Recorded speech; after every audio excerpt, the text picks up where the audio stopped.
23andMe might not make it. In fact, things have gotten so bad for the company that it might get delisted from the NASDAQ. Its stock may no longer be tradable. I guess what I am trying to say is there may be no 24andMe. Get it? It's like 2024.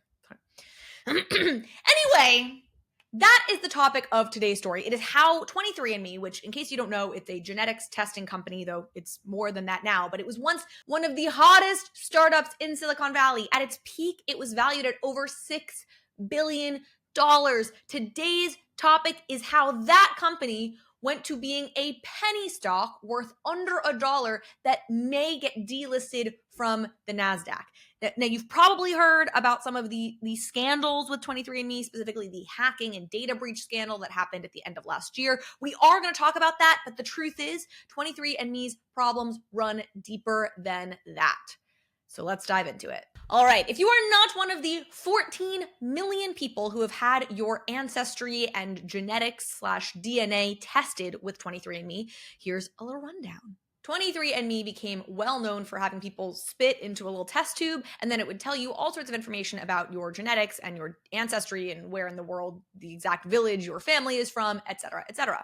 And 23andMe was actually founded back in 2006 by a woman named Anne Wojcicki and Linda Avey. Now, Anne Wojcicki is really the star of this story. She is the sister of Susan Wojcicki, who until recently was the CEO of YouTube, and Anne was also married to Sergey Brin for a period of time, who is one of the co-founders of Google. Now, in 2009, 3 years after the company was founded, Anne became the last co-founder left at the company when Linda Avey stepped back.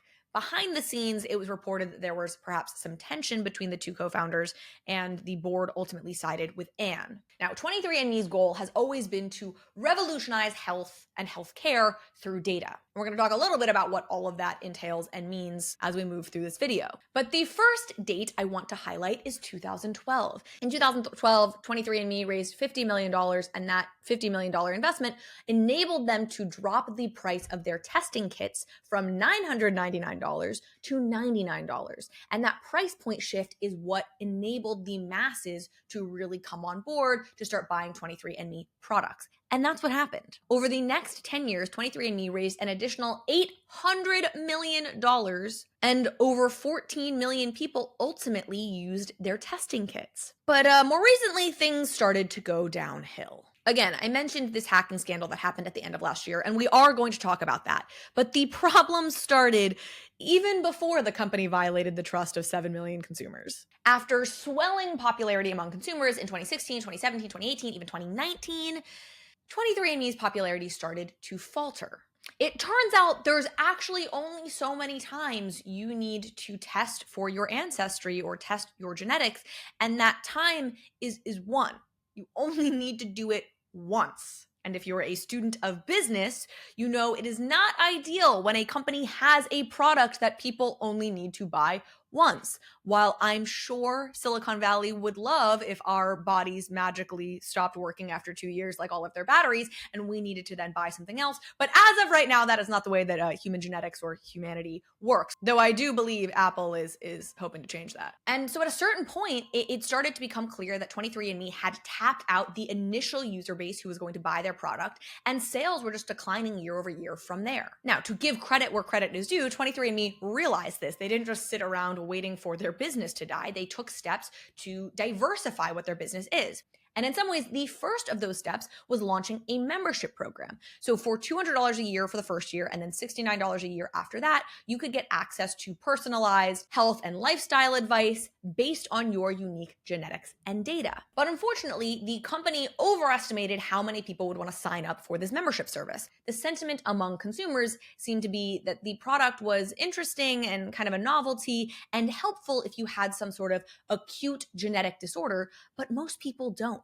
The product simply wasn't worth the price point, which leads us to the biggest swing that 23andMe has made in an effort to diversify their business out of just this one consumer good: drug development. 23andMe is trying to transition from a company that was a consumer good retailer in many ways to a pharmaceutical player, developing drugs based on the trove of DNA and genetic data that it possesses. There's obviously a lot of well-deserved criticism of pharma, but I think it's important to note in this case, this is not necessarily an inherently cynical thing. In fact, it's really interesting to think of developing drugs because you have a lot of genetic and DNA data. That's something you can use that information to ideally get to the source of certain conditions that were previously not understood. And this had been part of the plan for the company from the very beginning. When I talk about revolutionizing health with data, this is what we're talking about. They have a ton of genetic and DNA data that they can use to try and find patterns and therefore develop drugs that maybe were harder for other companies to develop. But this also leads us to the first of the two major scandals we're going to talk about in this company's history. And that is in 2018, the company made a deal with pharmaceutical company GSK to start developing drugs based on this trove of data, which means that 23andMe opened up its genetic data, the DNA data that it had collected from its users, and made that available to a big pharma company.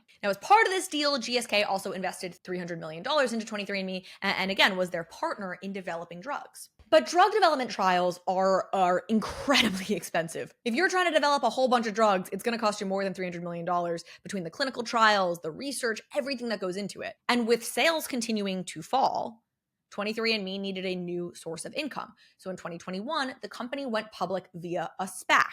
And initially, things looked good. They looked sort of promising. The company stock was doing pretty well. It hit that over $6 billion valuation that we referenced up at the top. But it was not to last. Rising interest rates starting in 2022 hit all of the tech sector pretty hard and hit all risk-on companies and risk-on bets pretty hard, including and perhaps especially 23andMe. On top of that, investors started to really dig through the financials a little bit deeper and said, hey, your sales are declining.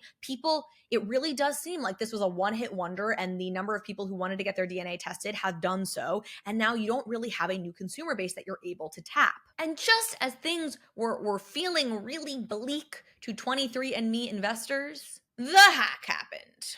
In October of 2023, 23andMe revealed that a hacker had access to some of their internal data for 5 months and had been undetected. And I want to talk about this. I want to say this.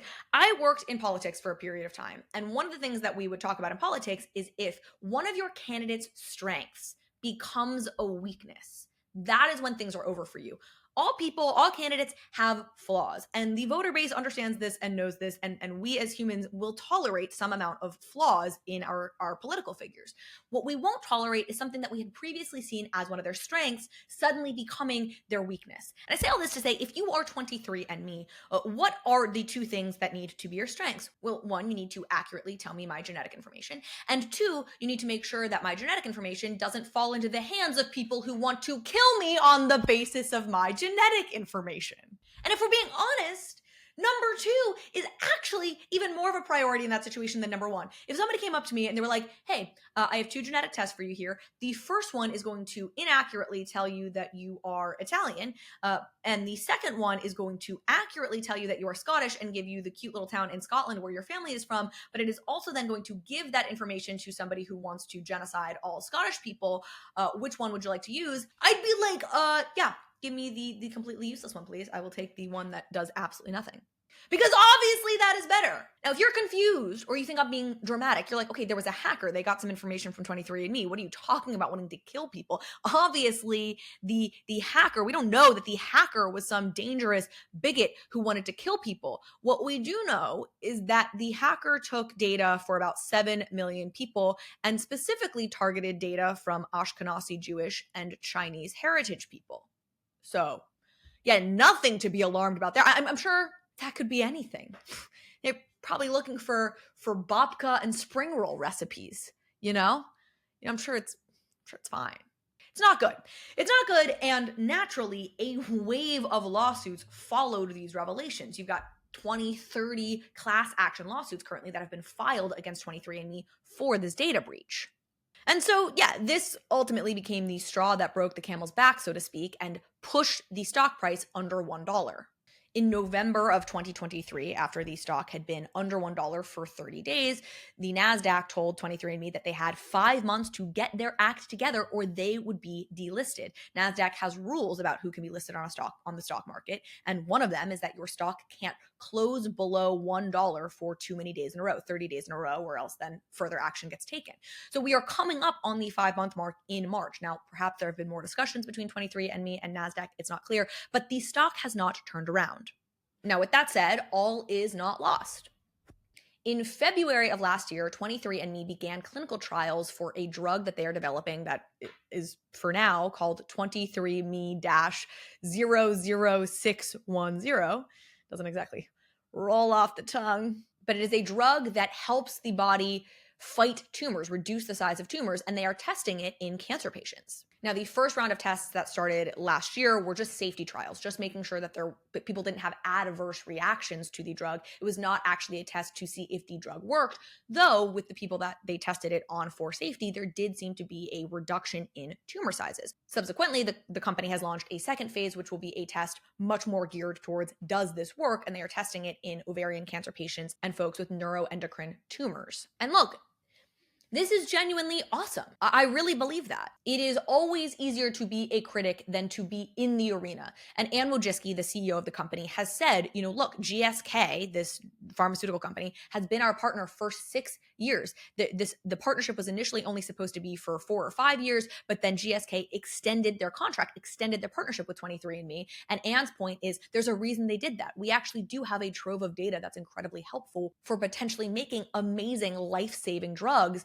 And we can't disclose publicly a lot of the data or the information that we are gathering behind the scenes with GSK, that the fact that GSK has continued to extend this partnership should be telling. The problem is, as we've said, developing drugs is unbelievably expensive, and 23andMe is running out of money. Last year, the company lost $312 million and had to lay off 20% of its staff, which is why it's reasonable to think that 23andMe may not have a future that goes long past 2023. Anyway, folks, that is our story for today. I hope you did enjoy it. If you did, comment, like, subscribe to the channel. I really love hearing from y'all. And with that, I will see you next time.